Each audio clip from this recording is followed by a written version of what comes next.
تاریخ الخلفاء سے ایک جعلی روایت مرزا نے اپنی ویڈیوز میں کئی دفعہ پوری ڈھٹائی کے ساتھ پیش کی، لیکن اسی تاریخ الخلفاء میں چند صفحے پہلے ایک اور صحیح روایت موجود تھی، وہ مرزا نے آج تک کسی ایک ویڈیو میں بیان نہیں کی۔ کیوں بیان نہیں کی، اس کی وجہ آپ کو بعد میں سمجھ آ جائے گی۔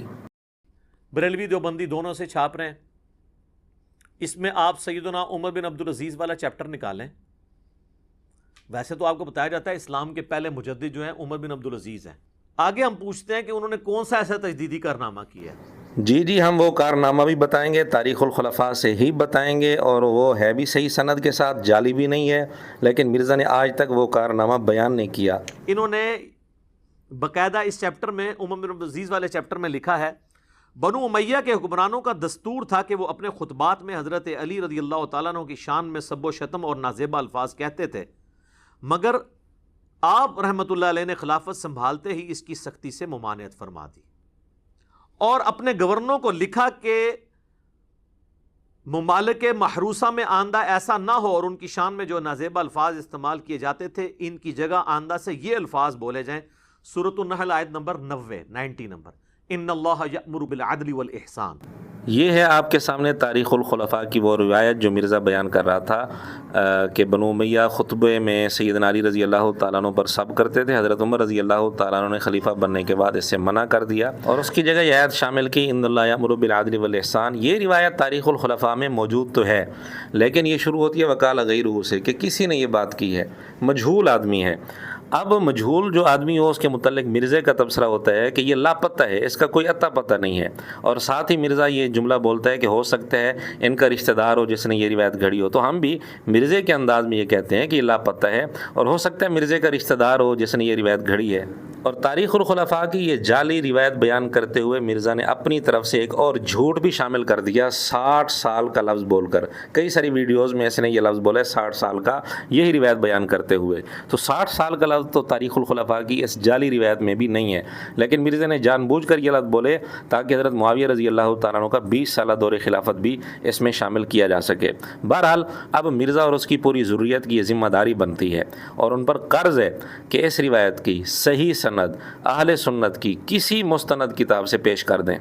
تو جو روایت جعلی تھی تاریخ الخلفاء سے، مرزا نے کئی ساری ویڈیوز میں بار بار یہ روایت پیش کی، لیکن کبھی یہ نہیں بتایا کہ اس کی صحیح سند نہیں ملتی، یہ جعلی روایت ہے، یہ بات کبھی نہیں بتائی۔ لیکن اسی تاریخ الخلفاء میں چند صفحے پہلے ایک اور روایت تھی، وہ روایت مرزا نے آج تک ایک دفعہ بھی کسی ویڈیو میں بیان نہیں کی۔ وہ روایت یہ ہے کہ ابراہیم بن میسرہ کہتے ہیں، میں نے نہیں دیکھا کہ عمر بن عبدالعزیز رحمۃ اللہ علیہ نے کسی کو اپنی خلافت میں کوڑے لگائے ہوں، کوئی مارا ہو، سزا دی ہو، سوائے ایک آدمی کے، اس نے حضرت معاویہ رضی اللہ تعالیٰ عنہ پر زبان درازی کی تھی، اور انہوں نے، عمر بن عبدالعزیز رحمۃ اللہ علیہ نے اس آدمی کو 3 کوڑے لگوائے تھے۔ اس روایت کی پوری سند کئی ساری کتابوں میں موجود ہے، مثلا شرح اصول اعتقاد اہل سنت والجماعہ،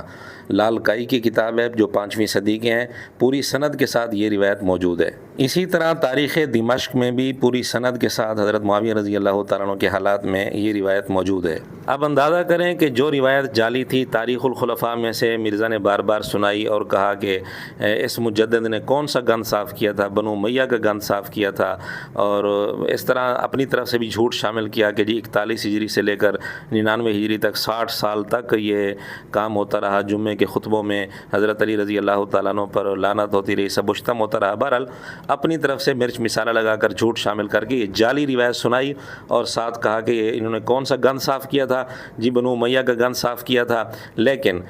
عمر بن عبدالعزیز رحمۃ اللہ علیہ کے ہی حالات میں اسی تاریخ الخلفاء میں چند صفحے پہلے ایک صحیح روایت موجود تھی جس کی پوری سند بھی ہم نے آپ کے سامنے پیش کر دی۔ یہ صحیح روایت مرزا نے آج تک نہیں سنائی، جبکہ صحیح روایت یہ بتا رہی ہے کہ عمر بن عبدالعزیز رحمۃ اللہ علیہ نے دشمنان معاویہ کا گند صاف کیا تھا۔ مرزا نے یہ روایت آج تک کیوں نہیں سنائی؟ کہیں ایسا تو نہیں کہ جس کو کوڑے لگے تھے مرزا کو اس سے محبت ہو اور عقیدت ہو، اس محبت اور عقیدت کی وجہ سے مرزا نے یہ صحیح روایت چھپا لی ہو، اور مرزا خود ہی اپنی ویڈیوز میں وعیدیں سنا رہا ہوتا ہے، جو حق چھپائے اس پر اللہ کی لعنت، فرشتوں کی لعنت۔ تو یہاں مرزا نے یہ روایت چھپا کر لعنت کا مستحق مرزا بنا ہے یا نہیں بنا، اس کا فیصلہ ہم ناظرین پر چھوڑتے ہیں۔